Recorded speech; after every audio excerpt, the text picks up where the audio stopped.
Bueno, estamos acá en comunicación con alguien que yo siempre quiero encontrar, charlar, conversar, cuando mi cabeza está un poco en cortocircuito, como en este momento, que es mi gurú. Siempre he dicho que mi gurú es nada más y nada menos que don Américo Schwartzman desde Concepción del Uruguay. Eh, ¿Qué le puedo decir? Él es todo. Es filósofo, es periodista, es humorista, gráfico y sobre todo es inteligente y buena gente. Así que por eso no voy a nombrar todas las cosas que ha hecho, además de ser, no sé, director del miércoles digital, etcétera, etcétera. Él es con quien tenemos que hablar cuando estamos en dudas. ¿Qué tal, Américo? ¿Cómo va? Hola Laura, un placer enorme verte y escucharte. Es demasiada responsabilidad para mí. Yo ando igual que vos, buscando a ver con quién logro ordenar los revoltijos mentales que esta época nos impone. Y Pero bueno, por eso soy el gurú, porque los otros lo tienen todo tan claro que uno se queda como desconcertado, ¿viste? sí, son Bueno, tiempos complicados. además, Pero vos qué pocos no lo reunís, son, ¿no? sí, vos reunís algunas cosas que también deben ser muy duras, imagino, para vos, para tu familia, para todos, que sos de origen ucraniano, eh, judío. Y en este momento son dos lugares donde la humanidad casi que se está poniendo a prueba. No sé cómo se vive eso.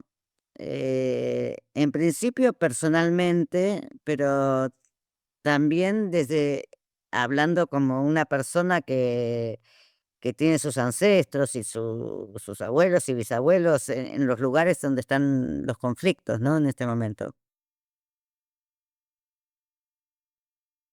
Sí, sí, como imaginarás, Laura, y como lo presentás, es, es además muy extraño para mí, porque yo eh, se lo comentaba, hace unos días se lo comentaba a algunas de mis amistades más cercanas. Yo nunca en mi vida, desde que tengo conciencia, desde que tuve conciencia, o que creo tenerla, viste que cada año que pasa uno cree que ahora sí tiene la conciencia que no tuvo antes, pero desde que recuerdo, yo nunca hice nada como persona judía. Nunca me identifiqué como persona judía, no era algo que tuviera la necesidad de hacer ni que me identificara. Encima, eh, conceptualmente siempre me consideré una persona no creyente, no creyente en nada sobrenatural, siempre fui muy respetuoso de todas las creencias, pero no tenía una identidad pública judía. Eh, y por primera vez en mi vida siempre tuve posición respecto de la problemática durante mucho tiempo llamado conflicto israelo-palestino, que creo que hay otras maneras para denominarlo, pero siempre tuve mi posición al respecto, eh, pero nunca sentí la necesidad de hacer pública mi mirada en tanto persona de raíz judía o de identidad judía. Teniendo claro algo que me acuerdo de muy gurí, de haber leído las reflexiones sobre la cuestión judía de Sartre, en donde después de explorar los distintos elementos que se quieren utilizar para definir qué diablos es una persona judía, Sartre termina concluyendo que judía es la persona a la que las demás ven como judía. Una definición que lo único que hace es correr la discusión hacia otro lado, pero que en efecto tiene mucho de verdad. Pero yo nunca había sentido la necesidad de expresarme como tal.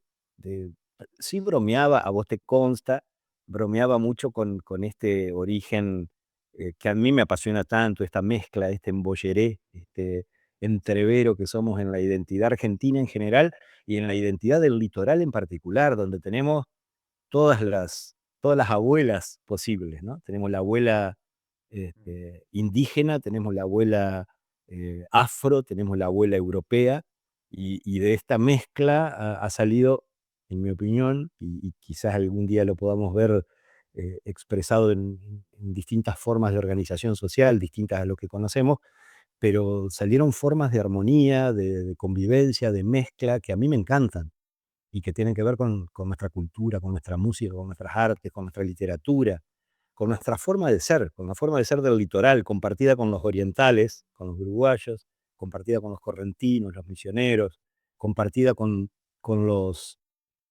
habitantes de Río Grande do Sul, los gaullos, con los cuales, con todos ellos compartimos, por ejemplo, la palabra gurí, esa palabra bellísima que viene del guaraní.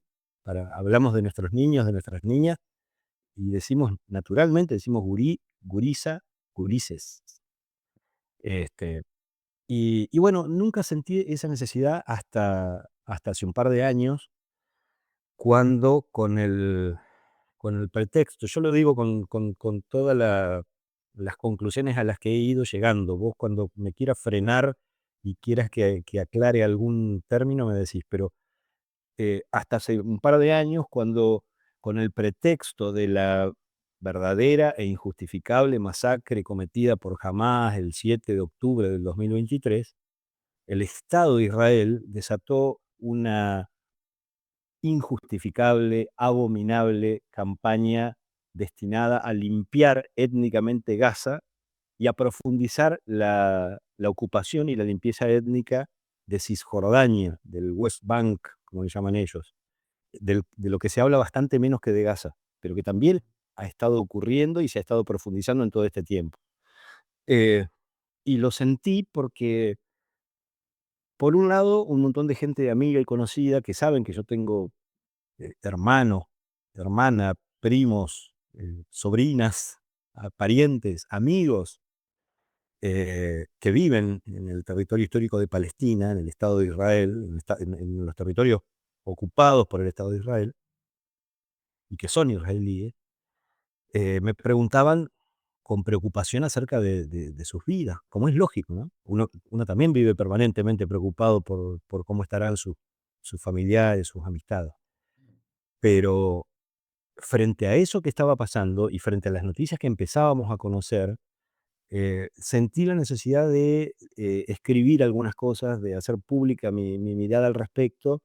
Y, y bueno, y eso me llevó a sostener un par de polémicas con algunos amigos. Uno de ellos, un viejo compañero mío de la secundaria, educado, criado acá, que hoy es un historiador y sociólogo israelí importante, y que paradójicamente pertenece a esa corriente hoy ínfimamente minoritaria, eh, no tan ínfima, pero minoritaria en Israel, que es el sionismo de izquierda, que a muchos hoy ya nos parece un oxímoron, nos parece algo que no se puede sostener, como no se puede ser, no sé, albino y de cabello oscuro al mismo tiempo.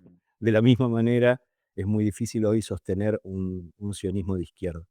Pero digo, controversias con quienes deberían ser los principales, desde el primer momento, deberían haber sido los principales impugnadores del desastre que está causando el gobierno fascista de Israel. Pero donde yo pongo mucho énfasis, Laura, es que esto no empezó con Netanyahu y con el actual gobierno de ultraderecha de Israel. Esto empezó hace muchas décadas. Esto, uno puede encontrar el punto de inflexión y el punto de inicio en distintos momentos de la historia, pero quizás el más importante de, del- Bien, de la verdadera vuelta de página de lo que significa la presencia israelí en Medio Oriente, en el llamado Medio Oriente, porque fíjate que hasta el nombre que utilizamos tiene que ver con una mirada eurocéntrica, porque era el Medio Oriente en comparación con el Oriente Lejano. Esta siempre es la mirada eurocéntrica la que define hasta de dónde estamos hablando.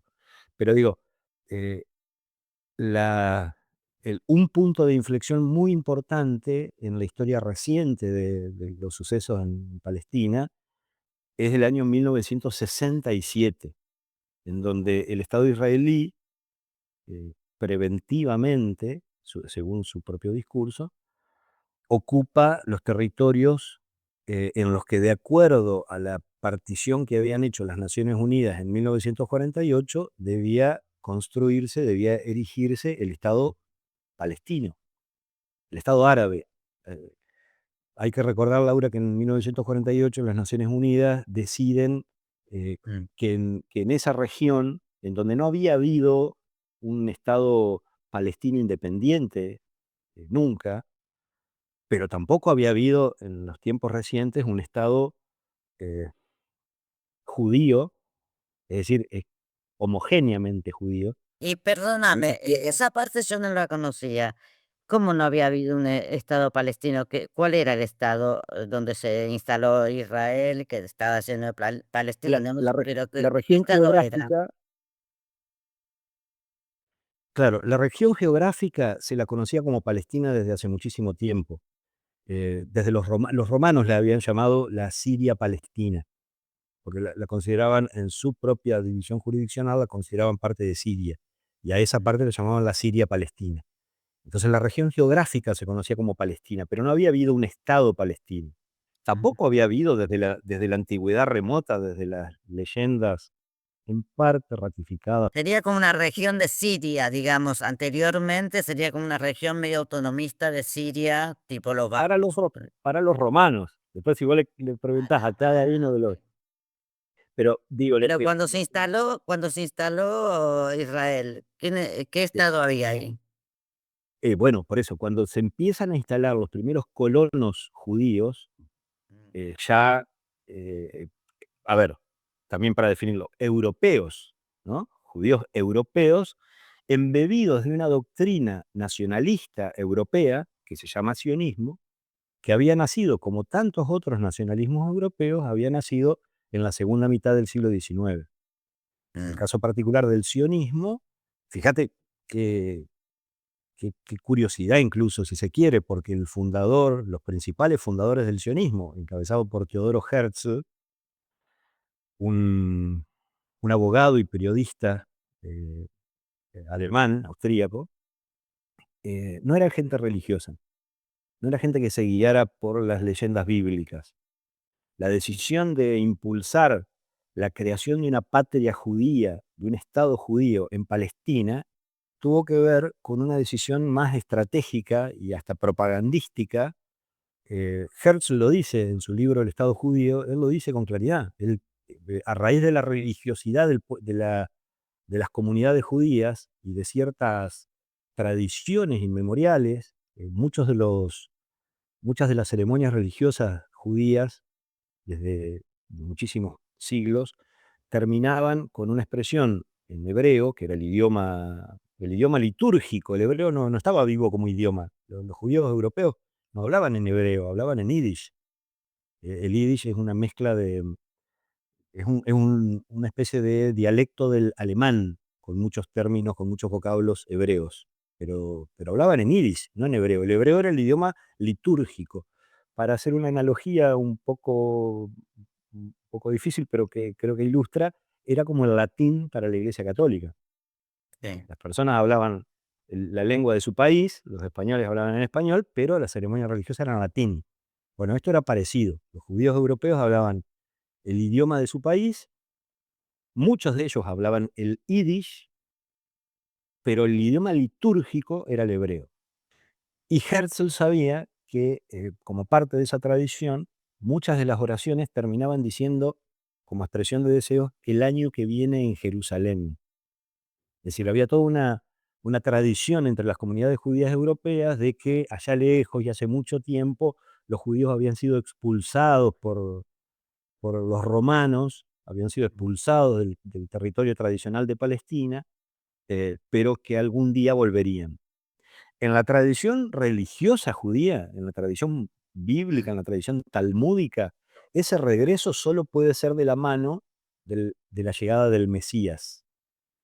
Acordate que una de las grandes diferencias entre la religión judía y su hija, que es la religión cristiana, y sus múltiples vástagos, ¿no? Pero en general, una de las grandes diferencias entre el judaísmo y el cristianismo es que para el cristianismo Jesucristo es el Mesías, es el que vino a salvar a la humanidad. Los judíos no reconocen a Jesús como el Mesías. Mm, El Mesías va a venir a salvar, y los judíos ortodoxos creen que el Mesías va a venir a restaurar no el Estado de Israel, no un Estado democrático con las mm, características de un Estado moderno. No, no, va a venir a restaurar el reino de Israel, que es muy distinto. mm. Entonces, aunque hoy nos parezca raro, no tan raro, después te aclaro por qué. Aunque hoy nos parezca raro, el sionismo, cuando nació, y durante muchas décadas, el sionismo en Europa era una porción muy minoritaria entre las comunidades judías. Los judíos veían al militante sionista como una curiosidad medio rara. Parecido, a mí me gusta mucho hacer analogías para que se entienda, porque es una situación recontra compleja la que tiene que ver con el sionismo, con Israel. Parecido a lo que pasó cuando Marcus Garvey comenzó la prédica Rastafari en Centroamérica, y predicaba el regreso al África.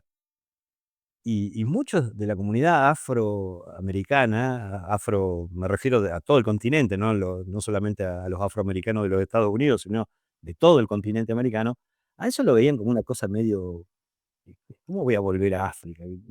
Ni el idioma tengo, ya soy otra cosa. Sí, soy afro, soy afrodescendiente, tengo el color de la piel, tengo muchas de las costumbres, pero no tiene mucho sentido volver a África.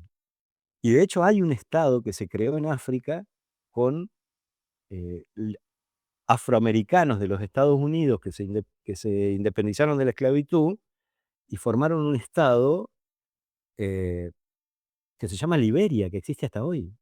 Una historia curiosísima.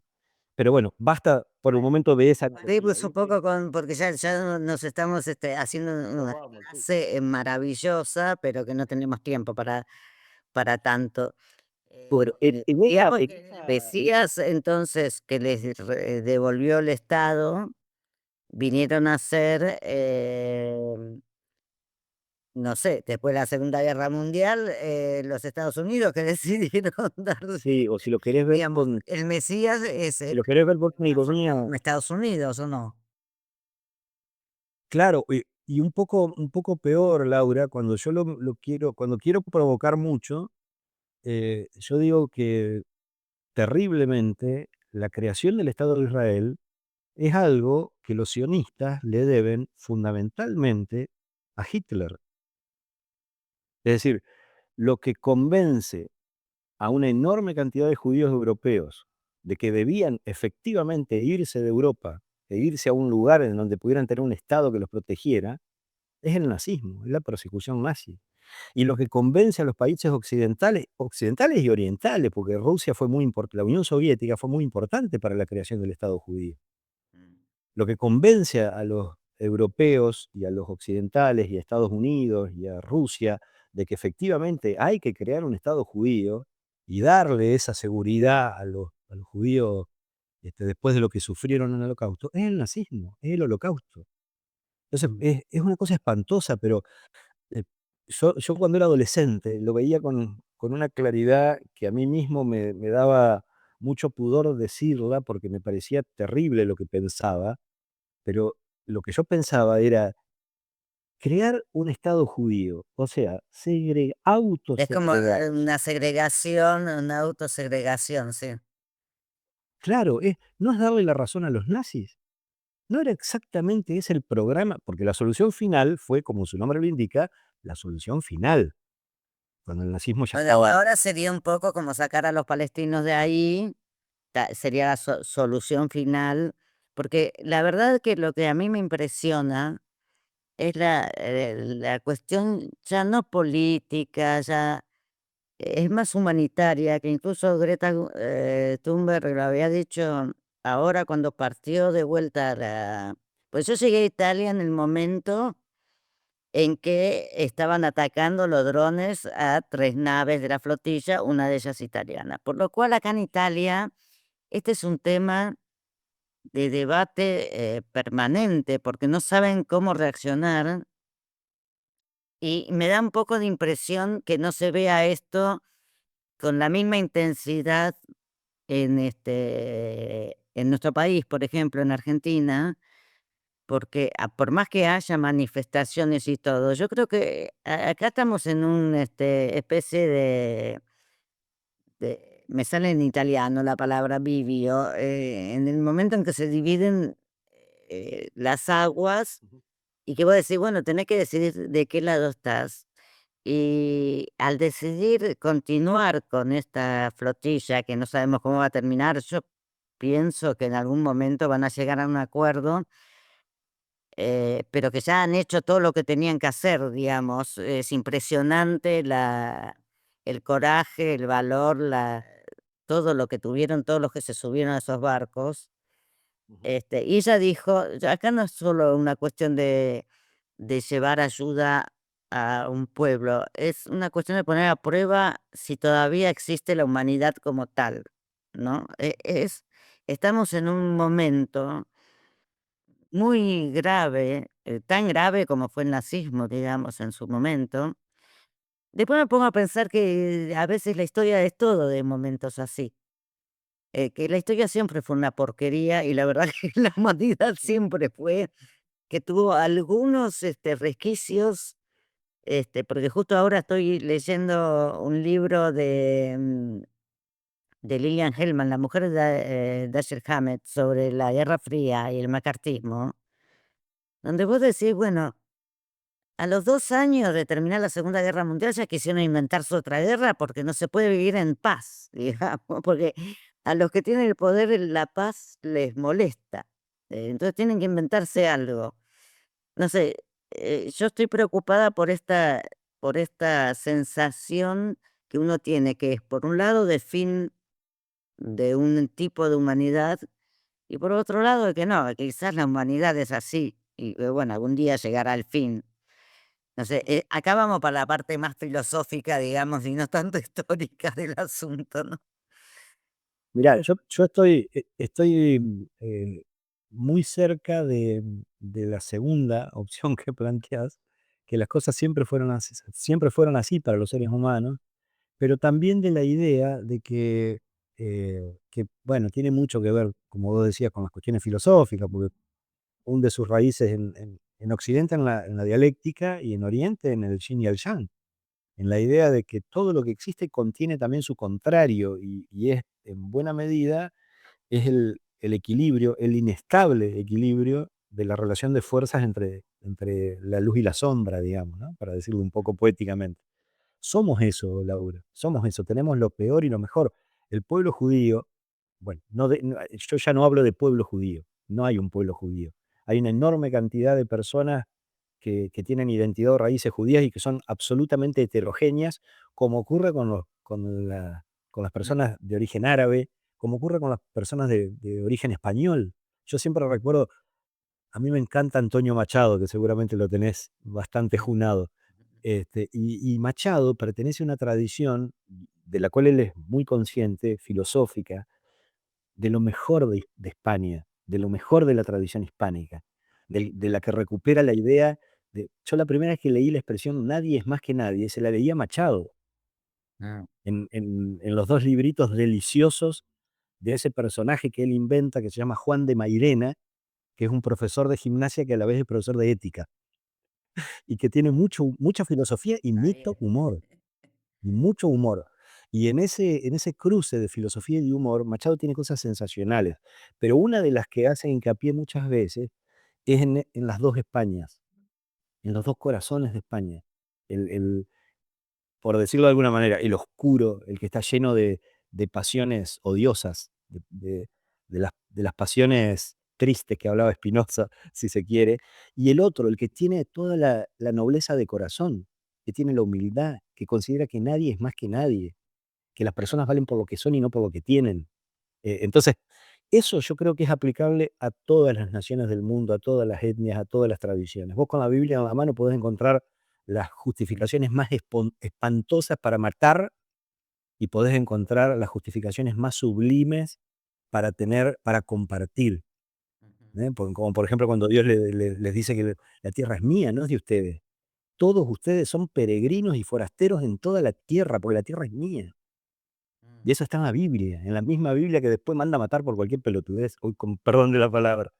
Ya, ya. Entonces, creo que está en lo que somos, están las 2 posibilidades, la de ser, eh, hay otra historia que habla de los 2 lobos que se disputan el corazón del hombre, ¿no? El lobo bueno y el lobo malo. Creo que somos eso y que a cada paso andamos por la vida teniendo que decidir qué queremos ser. Y y otra vez es una puesta a prueba para toda la humanidad, ¿eh? Para toda la humanidad. Lo de Gaza no lo puede frenar la gente buena que hay en Israel, como no lo puede frenar la gente que añora y que anhela la paz desesperadamente en Palestina. A eso lo ¿Quién tienen lo que tomar puede toda la frenar? humanidad.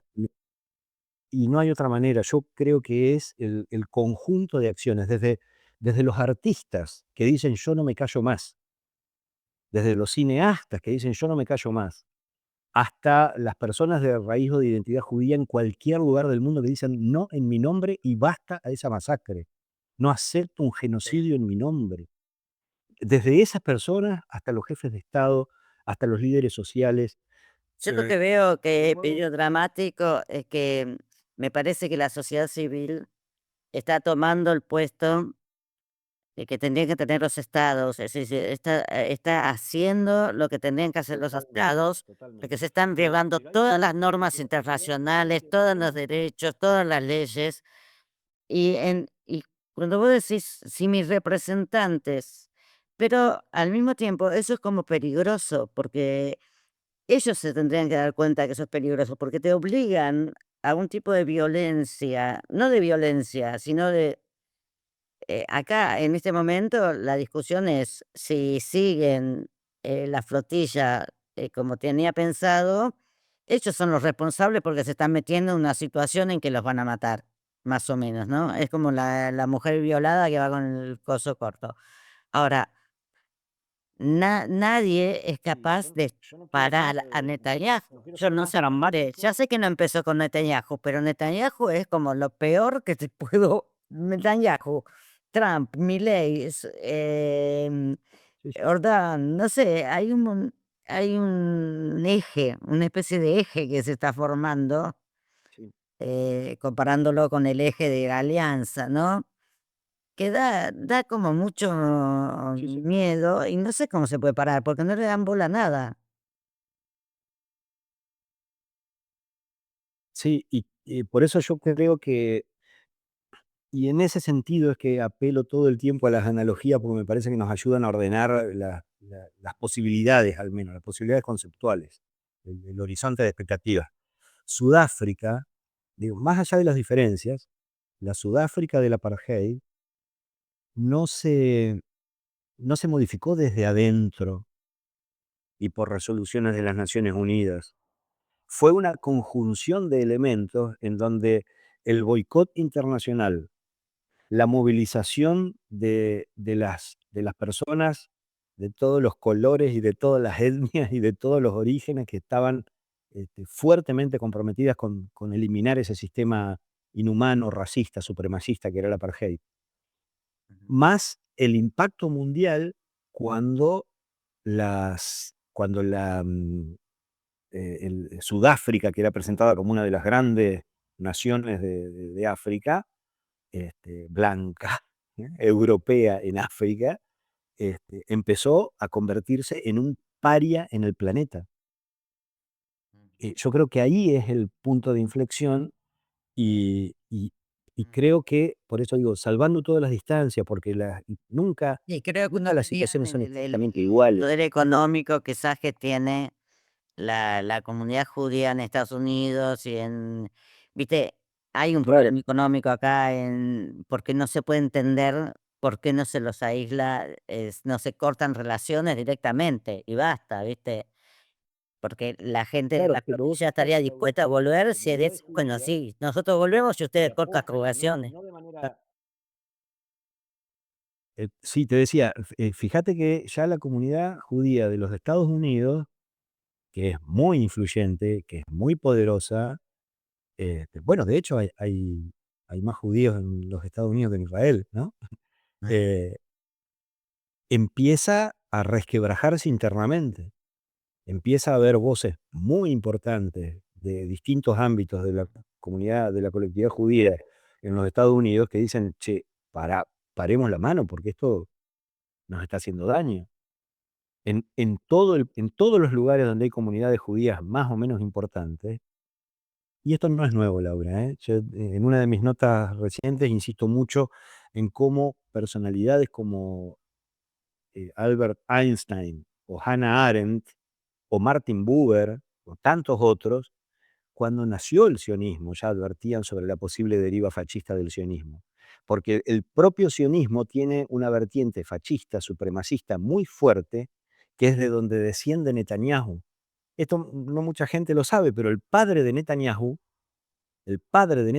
era secretario de Lev Jabotinsky, y Jabotinsky era el líder del ala ultraderecha del sionismo.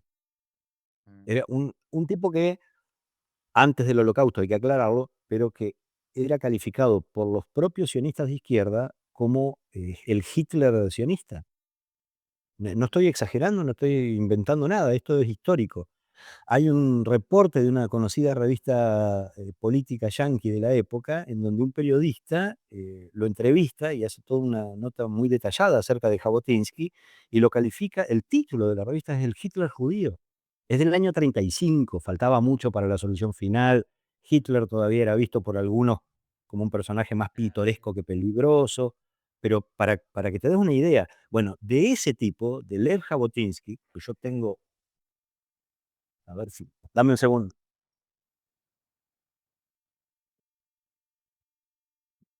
Mirá, mirá qué hermosa curiosidad.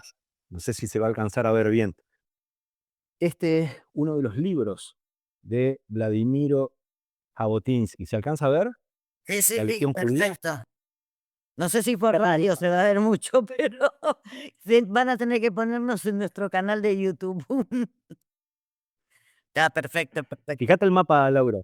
Sí, era enorme. Fíjate lo que era Palestina. Sí, sí, sí. Bueno, eso era lo que se consideraba toda Palestina. Y ese era en parte el plan de Vladimiro Seb Jabotinsky. Pero bueno, eh, el actual gobierno de Israel es un gobierno de extrema derecha. Pero hace pocas décadas que la extrema derecha gobierna Israel. Antes era la izquierda sionista la que gobernaba, y la izquierda sionista no trató a los palestinos mucho mejor de lo que lo trata la ultraderecha. ¿Se entiende lo que digo?